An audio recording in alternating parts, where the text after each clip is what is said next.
Hello everybody, Flamin' Shark back with another video. Today giving you guys a blind commentary, blind reaction to RWBY Volume 8, Chapter 2, Refuge. So, we have quite a bit to talk about because I've watched Chapter 1 twice without, I've watched it, my reaction, one, and I think one other time straight up. And then I've watched, I think 5 or 6 reactions to Chapter 1 as well. So, I've seen the episode a lot. And first things first, how the fuck did I not process the first scene of V8 being Cinder? Because Cinderella. A freaking dust particle there. I don't know how I missed that. Literally the second I did my rewatch. And so immediately I was like, Cinderella, what the fuck?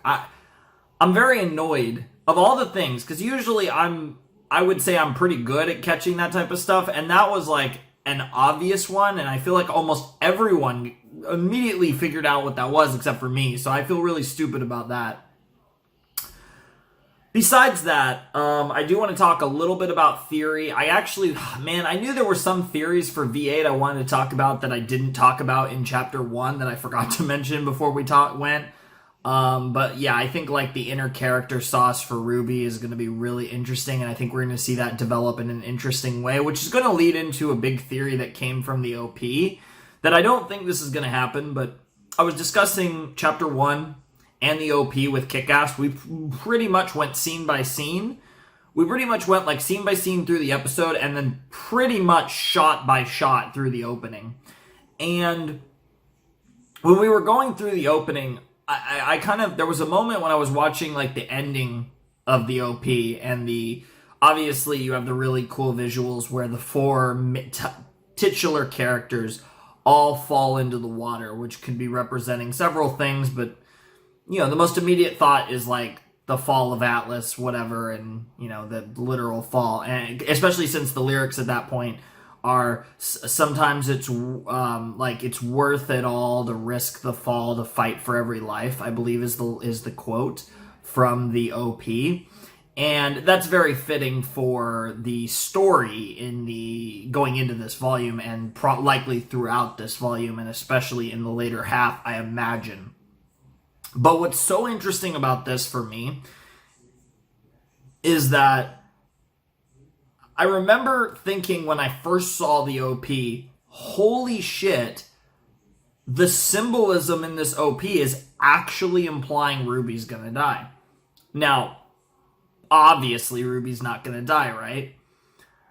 So I thought about the symbolism again in the OP, and I'm debating whether I should go through this when we show the OP, but I think I'm not going to do that. I think I'm going to go through it before, but what I found really interesting about the opening, and this is admittedly probably crackpot theorio, but I'm going to put it out there because I want to have this out there just as a thought that came to me when I watched or when I talked about this episode with Kick-Ass.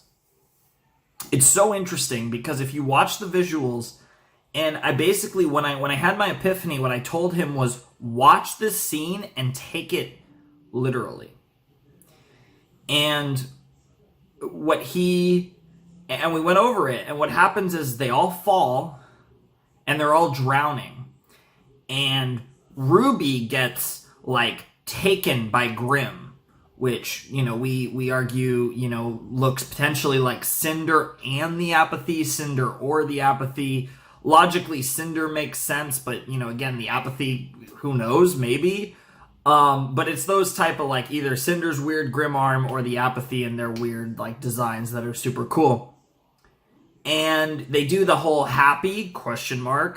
And then ever, never, after, again. So the happy, never again thing that they do in the OP. And, there's Penny going all red. And all the other visuals that are in there are really cool.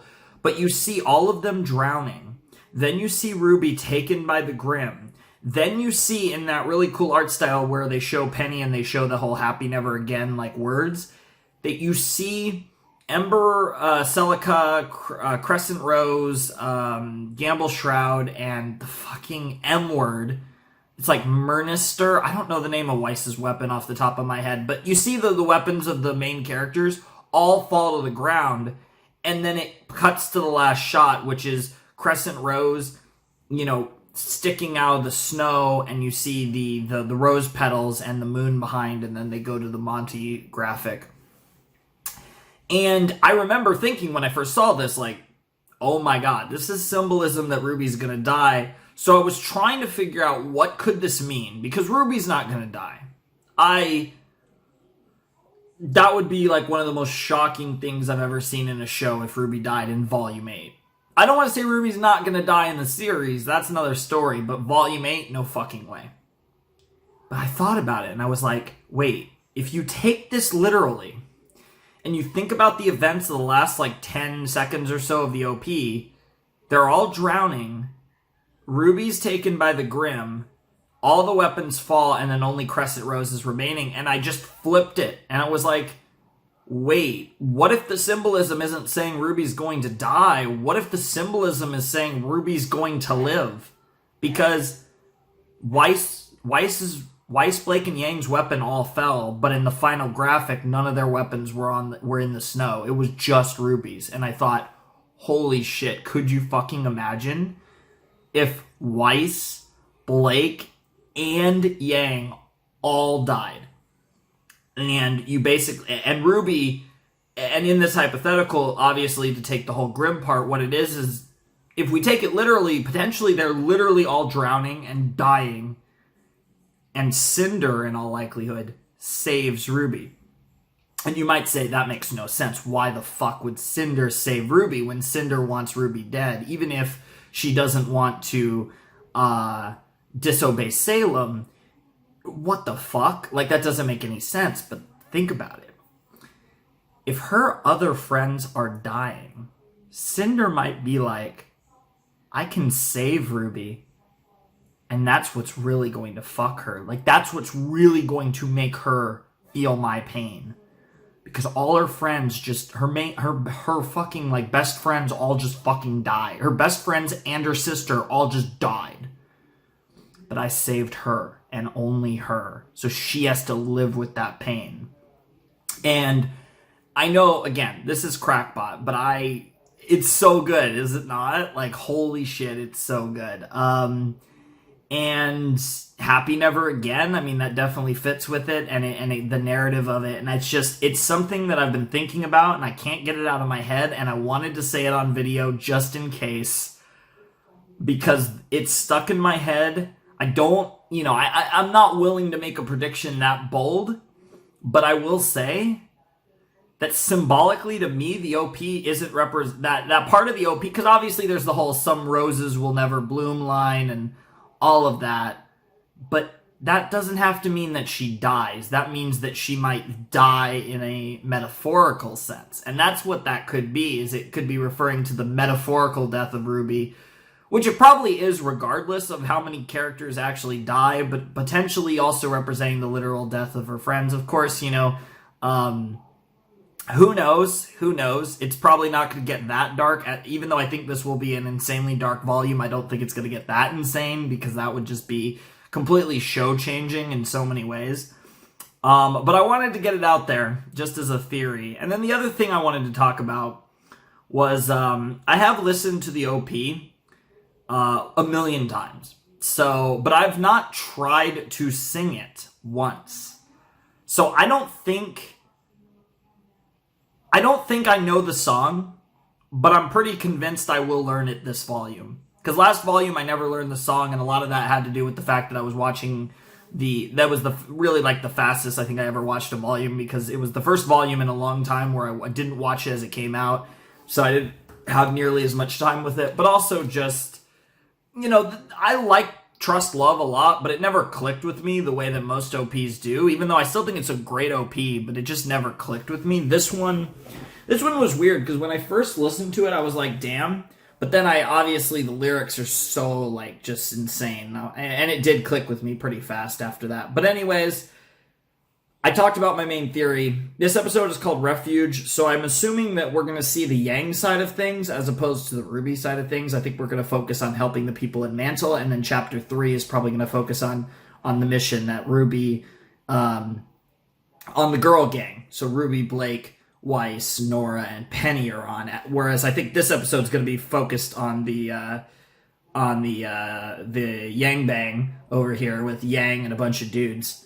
Which is funny as fuck. Like, if anything's confirmed, it's that RWBY is a lesbian because she picked all the girls, and Yang really needs some dick because she picked all the guys. Like, that's what clearly V8 is actually confirming. But all memes aside, I'm super excited for this.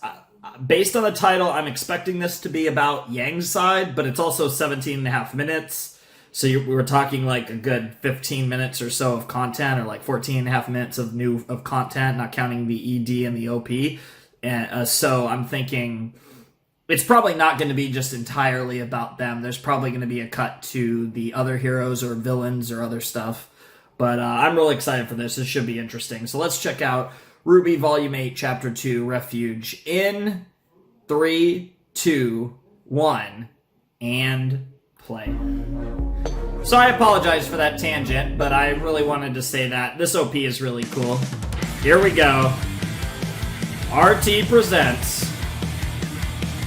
Alright, let's see if I know this song. I don't think I do yet. We said goodbye to all the things we loved. Gave up our lives just to find that it was not enough. Kept in faith. Solitude, our carefree peace. Wings we thought would change the world with just a childish dream. We failed to stop our own demise. The magic ends before our eyes. Hope has no place here. Maybe the path that leads our way home will finally be here. Maybe the end we tried to avoid is already here. Some roses will never bloom. Some dreams will rot on the vine. Some lives will end much too soon. Some evil will never ever die. Wars will not end in peace. Some heroes choose the wrong side. Sometimes it's worth it all, the risk to fall and fight for every life. Happy Never Again. Holy shit. I wasn't in sync completely or anything, but I actually got the entire song on the second chapter. I feel like freaking Murder Birds or something over here. This is your fault. You realize that. I don't think I've ever done Don't that. you? Crow and Robin, Jesus Christ. All I wanted was to bring people together. To give them a chance at a better life. Yeah, that sucks. You. Me? Hey, I Jock. am a victim. I knew we were going to see you. Used. And although my hands may not be clean, at least I am not a murderer. Jesus. Yeah. I didn't kill anybody. And I'm not gonna stand here and be lectured by some snake with a mustache who Fair. helped that man tear Don't us hate all on the apart. mustache, though. Yes, well, Hey, wants to? I suppose we're all, All four of stuck in them. it together. This is great. It's interesting that Jacques wasn't in the OP, but the other Speak three for were. yourself. I know the right people. I'm sure Whitley has reached out to my legal team and will have me out of here before you can say... Yeah, that's not happening, bro. Ironwood's freaking not fucking with that shit anymore. Who are they here for? Really?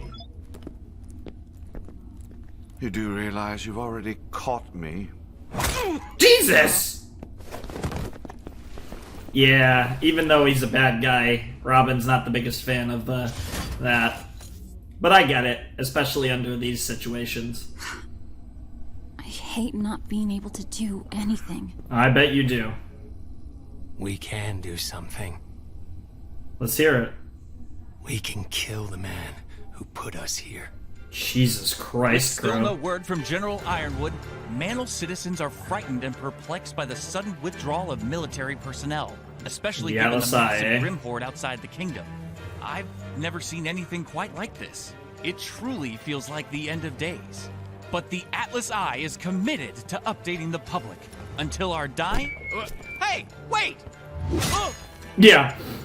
Citizens, Joanna's like, fuck that. General I'm doing what I'm Ironwood gonna has do. abandoned you, but we have not. If you can hear this, gather any food and supplies you need to stay warm, then head to the Mantle crater. The Grimm are starting to make their way back into the city. God, when Atlas falls on Mantle, it's gonna be some shit. Together. If we don't, Very nice. well, you've all seen what's waiting for us out in the storm. Yep. It's time to show your teeth, Mantle. That was a line. Yeah, that's time to show our teeth. Aww. Alright, the others are definitely missing out. Wow. Oh my god, what the fuck? We got some freaking Star Wars motorcycles up in here.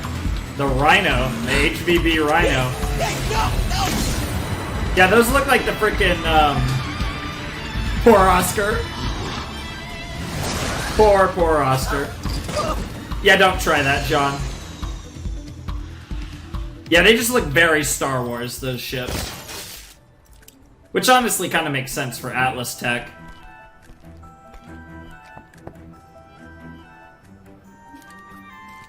Hey! Only take what you need. Was that one of the kids that... Are you sure it's safe out there? Absolutely, ma'am. Don't lie! Jesus Christ. I wouldn't say absolutely. I would say it's the safest place we got. Like, don't sugarcoat it. Not in this situation. Is that a grenade? Wait, what? Is this like a shock grenade? What is this? Oh, it's a grenade shield. It's like a portable little shield thing. Nice! Way better than RWBY. And he's got a little bit of like gravity dust in his shield, it looks like. No, I don't think we've seen that. I think those were more from last night. Still. I think it's gravity. Ren, if Jean hits you with his aura amp, think you can mask everyone? We can give it a shot, but it is a lengthy trip through Mantle. Uh-oh. No, that's a great idea. We'll have a Grimm-free journey all the way to the crater. Do we really gotta shack up with those animals down in the slums? I'd feel a lot safer And being up in here we Atlas. go with the humans. Yeah, I'm sure you would. But the people up top have decided you're not worth the trouble. The Faunus, on Pretty the other much. hand, have been willing to lend all the help they can, Yeah. regardless of whether or not you deserve it. Jesus. So, I'll just go get our things then. Yeah, let's just not make this any more awkward. You know, it's interesting, because it's like... Oh my god, that gray effect for Ren's semblance on all those people is depressing as fuck. General Ironwood said we were going to Atlas. We're setting a bad example for those kids. It should not be this hard getting people to just cooperate. She need to yell at But this is why... This is why It's Oz... something I'm becoming increasingly concerned about. Yep, there's Oz. You know, I really don't need your additional commentary right now. You're gonna get it. You all have every right to be upset. Especially you, Oscar. Especially I'm you. sorry I left you. Yeah. I'm not upset that you left. It's one I'm thing... upset you came back. Jesus! I started to feel like me. Not the same me I was before all of this. But a grown-up always me. wanted to be. Yeah.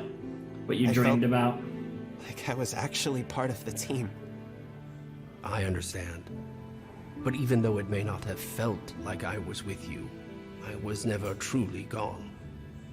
You're gaining control of my remaining magic, recollecting my longest held memories, which means our two souls are still on the inevitable path to becoming one. Yeah. But I don't want that. You don't have a Neither choice. do I. Yeah. Hey, you good? It's just a lot to focus on. You can do it, Ren. We're almost to the crater. I don't need a pep talk.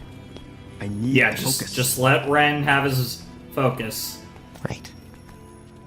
We need to find a way to work together. Not just the two of us. All of us. All of us. Yep. I'm so interested. Oscar is like maybe the most interesting character in this volume, honestly.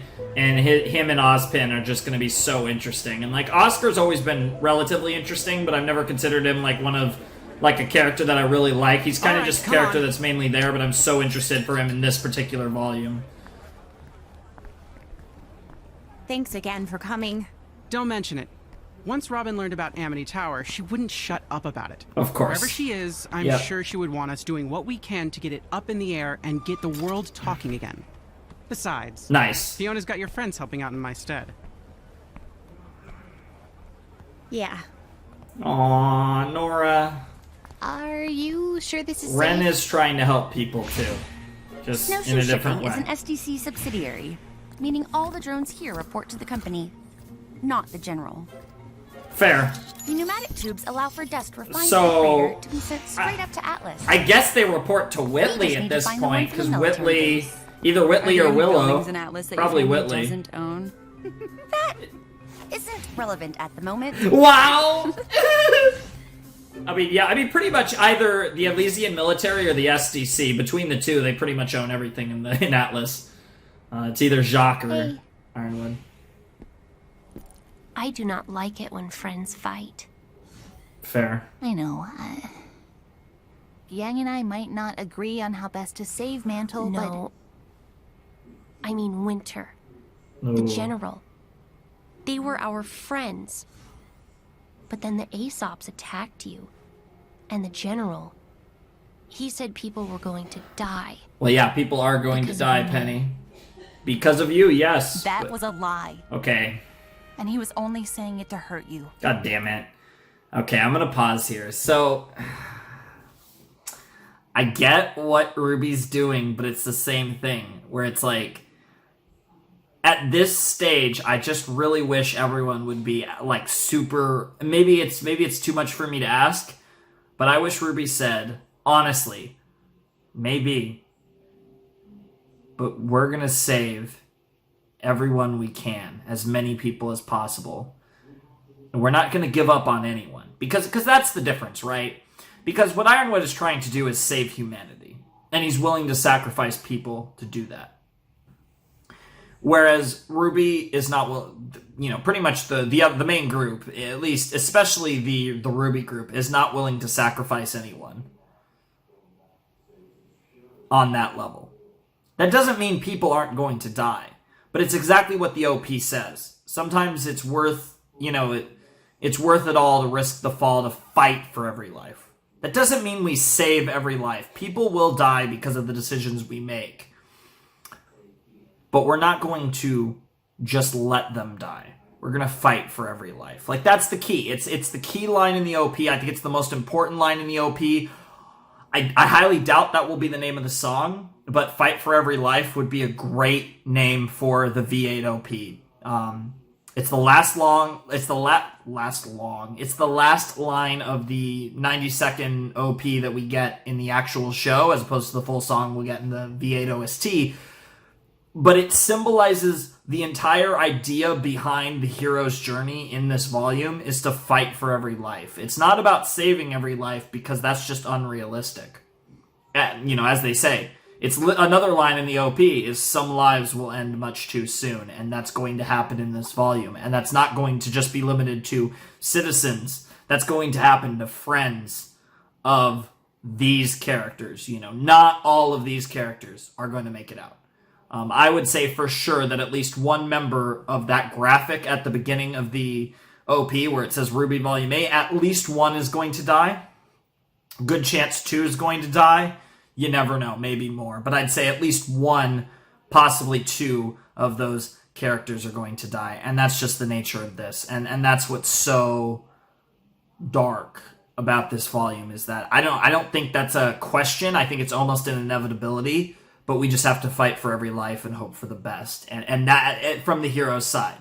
And Ironwood has his own philosophy, which I also understand, which is basically I'll do anything it takes to be a hero for Remnant, no matter what the cost may be, no matter how much I'll be demonized and villainized for what I've done, because I fully realize I'm doing terrible things for the greater good. So it's just great. Like, it's great storytelling, but I kind of wish that RWBY would just not say this, because I feel like this is a blatant lie, and maybe RWBY honestly believes that, but I don't think RWBY honestly believes that. I think RWBY believes in that let's fight for every life, but I 100% do not believe that RWBY honestly thinks what she's saying is true. But let's actually listen to the scene again. But then the Aesops attacked you. Yepers. And the general, he said people were going to die. People are going to die, Penny. Because of me. Unfortunately, because of you. That was a lie. That doesn't mean it's your fault. And he was only saying it to hurt you. And that's, I know that sounds like a contradiction, but... I was the protector of Mantle. But now, I am much more than that. You're the Winter Maiden? And I wish I was not. Jesus, Penny. But... I love the way she talks. You're still you, Penny. By becoming the Winter Maiden, you Aww. did protect Mantle. Thank you, RWBY. Aww! Nuts and bolts. I suppose there's no turning back now. Wow. Between our secret weapon and my semblance, you all couldn't be in better hands. That is quite the semblance you got there, girl. This thing? It should be simple. If you lie back in the tube and press launch... Wow! Well, that was a bad idea. And now Nora's just excited, but yeah, that was a bit premature there, girl. Crimson, I need you and your team over in Sector 11. Who is Crimson? Mantle police are Hey, helping us Fiona. clear the hospital, but they're gonna need backup. That is Fiona, right? You're doing great, Fee. Yeah, okay. Robin would be proud. I gotta get used to feel like the you should be doing this happy after Huntress flexing on the names. news like Whoa, this. nice. That was really How cool. else was I supposed to get the word out? Besides, it seems to be working. Well enough, anyways. Where's this group coming in from? That would be Sector 7. You cleared 7 already? That's great! Aw, To she's be honest, adorable. I wasn't sure how you'd be doing without all of your teammates. Well, as you can see, we're doing Very just fine. androgynously Where are you cute putting design. everyone? At least in my opinion. Fee? We're working to get most of them settled in houses or other shelters. A large portion of the community is also trying You to guys get know built I'm into mine those shafts into a androgynous livable looking condition. characters. We've got a lot of people to keep warm. Looting the STC refineries is our best source of dust. Fair. Fortunately, no one's getting arrested during the apocalypse. Yeah. Just knowing those Grimm are circling out there doesn't feel great. No. What are they waiting for? Fee. Hey, it's this guy. Fight breaking out. Crap. Oh! Thanks, Uncle. Crap. I'll handle it. And that's her uncle. Okay, I'll nice to handle know it. that. You've got enough to worry about. Damn, of all characters, this girl said crap. That's one of the strongest language in the show. I think outside of the bitch line from Tyrion. Oh, for crying out loud. Wow. Did he say east? That looked weird. I know that said hill is here, but I swear it said hell is here. And that is a cool looking Grimm. Ready? I don't think we've seen that one before. That's not the contest winner, though. I don't know when we're going to see the contest winner. I don't know if that's going to be V8 or further down the line. Of course, that contest was an absolute mess. Whoa! Ha. Okay, Fiona. That's one more problem taken care of. Good, because we're getting reports of more Grimm coming in from the west. The huntsman there could really use some backup. Okay, we're on our way. It's just a Solar grind. activity. Yep, it just keeps Salem's forces aren't moving compounding. in, but it's enough to start attracting the stragglers. Yep. Guys, we're not finished. Of course not. All right, we need to hurry this up and take... Oh, they stopped. Oh, they ran away. What the hell? Oh, that's terrifying. What just happened? They ran away. They ran. I've never seen Grimm act that way before. Salem. But what were they running from? Oh, Jesus! Oh, what the hell? Oh, God! Oscar! He's okay for now, but yeah. Oh, Jesus, well, okay, he's not very okay. He's not very okay. What? Oh, yeah, he's after Oscar. Okay, this is the one. Jesus, just like that, his gore's gone. But this one's here to capture Oscar to get Oscar for Salem. What the hell?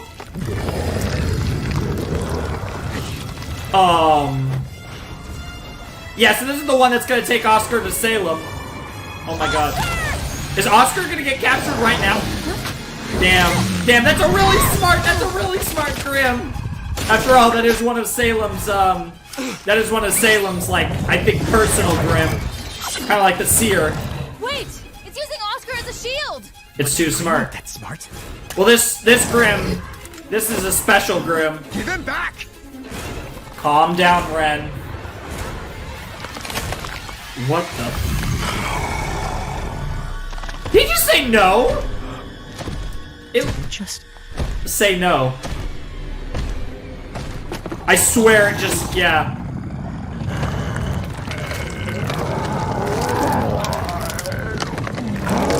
What the fuck?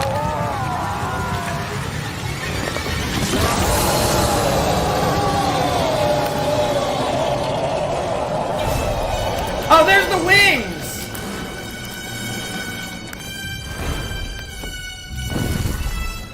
This OST is amazing, by the way. And now it's gonna fly right to Salem. Yep. Yeah, there's no chasing him. Kids, what's your status? West Side's taking damage. What do we do? Kids, what's your status? We've got an emergency. We're not gonna make it. What? What kind of emergency? You wouldn't believe me if I told you. Yeah, it's pretty insane to say the least. Okay, I didn't think Oscar would get captured this soon. Okay, so Oscar and Salem next episode. Maybe. Is this episode over? Ooh, that music.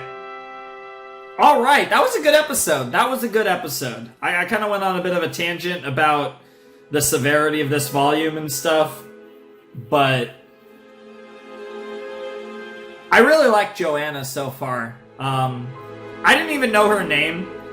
Because I didn't know the name of many of the Happy Huntresses because they weren't really relevant in V7, but obviously they're going to be much more important in V8. I kind of like the way they did that. They kind of like introduced them, but they weren't like important immediately, but as the scenario changed, they became more relevant. I like the way they structured that between these two volumes, this Atlas arc basically, for the Happy Huntresses. But I really like Joanna. I think she's my favorite. Fiona's cool. I think the only other name I know is May, as far as the Happy Huntresses go. All right, well that was RWBY V8 Chapter 2. That was Refuge, and I was right actually. It was almost entirely a Yang group episode, whereas it was there was very minimal RWBY group. You know, we got to see a little bit of progression for Ruby, Weiss, Blake, Nora, and Penny. We had a really, really cool dialogue conversation between Nuts and Dolts, is it Nuts and Dolts? It's Nuts and Dolts, right? Because it's a reference to Weiss referring to Ruby as adult, and also Nuts and Bolts because of Penny. Yeah, it's Nuts and Dolts. I haven't said that in so long. But, yeah, there was a really great Penny-Ruby conversation. That was maybe the highlight of the episode? I think that was possibly the highlight of the episode. The Happy Huntresses are badass. I guess the other highlight was just seeing the conversation at the beginning between Crow, Jacques, Robin, and Watts. Seeing those four characters all in jail together, interacting, just chatting, was really funny and just really cool. So I really enjoyed that episode as well. Or, I mean, that part of the chapter. But, yeah, I mean, there was some really good stuff in this chapter. I would say that this chapter was a bit more, just, like, chill. Like, I knew what was going on. You know, it was kind of like, we're in RWBY now. So, like, with the first chapter of any volume, there's kind of like, the holy shit, RWBY's back. And I think that was specifically intense for V8 because there's so much hype for this volume, and I'm expecting this to be the best volume. I think a lot of us are hoping, or even in my... Like I've never went into a volume thinking, I think this will be better, this will be the best volume. This is the first time I've ever went into it thinking it's going to be the best. And I think so far it's been living up to the hype. it's weird. I feel like V8 Chapter 1 did a lot for the show and, like, setting the tone. V8 Chapter 2 was just, like, one of those episodes that, like, I don't think any of us will think back to this volume and think, God damn, that Chapter 2 was such a great episode. But I also have no complaints about it. There was some really good content, really good scenes in there. And I like the pacing. And I feel like for a 14-chapter volume, knowing all the stuff that's going to go down, I feel like they can take their time a little bit with the pacing. Even though I didn't really think Oscar would get captured that fast, I think the pacing is being managed really well. Because I look at episode 3, and I'm thinking that by the end of episode 3, Oscar is probably going to be with Salem. And then in episode 4, we could probably discuss that. And in the meanwhile, we're also getting progression on the Team RWBY group, as well as a little bit of progression on what's happening with Crow and the villains and all that. And I'm starting to have a bit of a better sense of how we get through a 14-chapter volume in 2 days of storytelling and this battle, how this battle for Atlas, whatever you want to call it, the battle for Atlas, the war for Atlas, depending on the ending, the fall of Atlas, potentially, how it could be 14 chapters. And seeing the first 2, I have a better feeling for the pace, and I'm definitely getting into this volume the way I expected to. It's been very good. I can't believe I know all the lyrics. I've never actually tried to sing the song. Like, right now, if I tried to sing the song, I don't think I'd be able to do it, but, like, when you're actually hearing the OST, you kind of, like, the lyrics, you know the lyrics, because I've listened to the song. I legitimately think no, it's not even a debate. I have already listened to the V8 OP more than the V7 OP.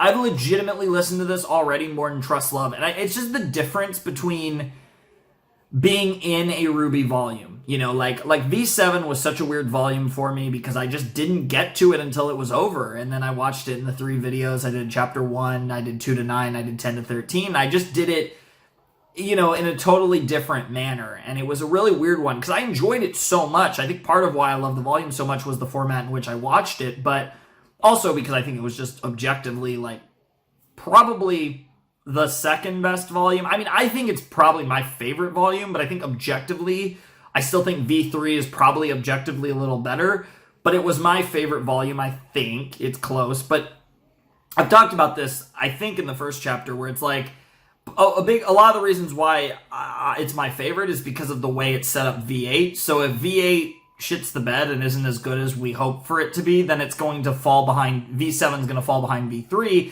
And if V8 is everything I think it's going to be, then V7 is going to fall behind V8. So it's like, it's my favorite volume for now, but it's almost guaranteed to be destined to be my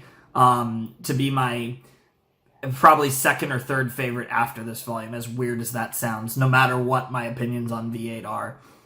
But yeah, no, that was a good chapter. I'm definitely looking forward to what happens with Oscar and Ozpin. I think that's like the interesting sauce. We're already getting the wings. It looks like the wings were symbolic for Salem. It looks like Salem doesn't actually have those wings, although I wouldn't doubt that she does, but it seems like that was symbolic of, like, Salem getting Oz in her snare.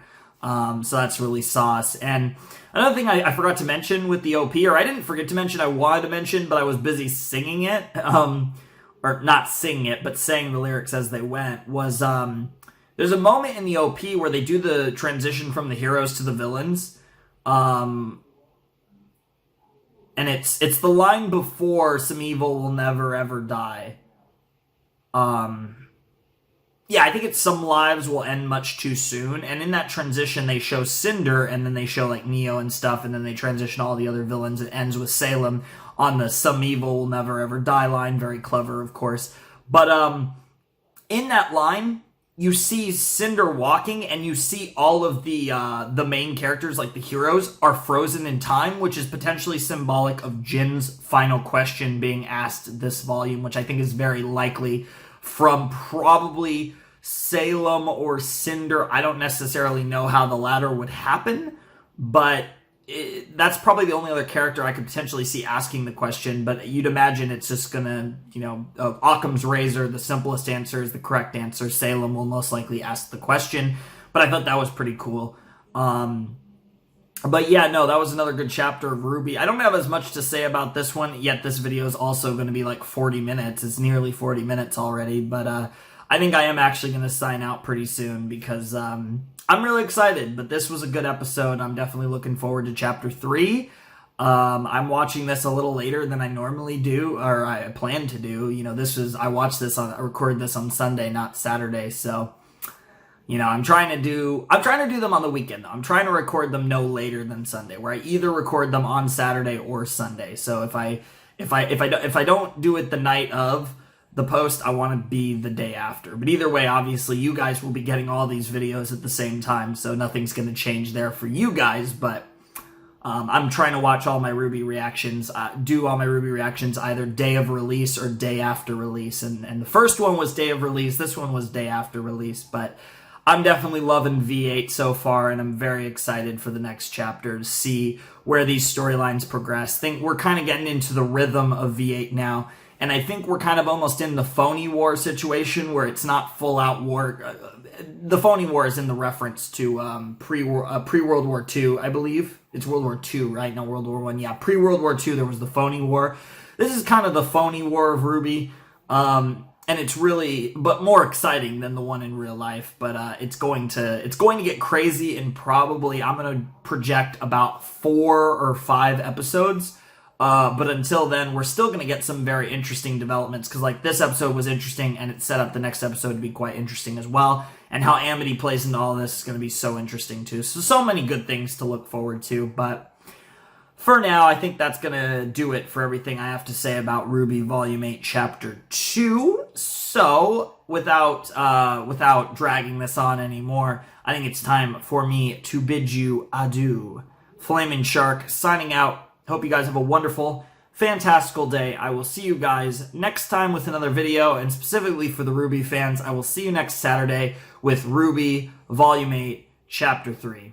Thanks for watching. Peace.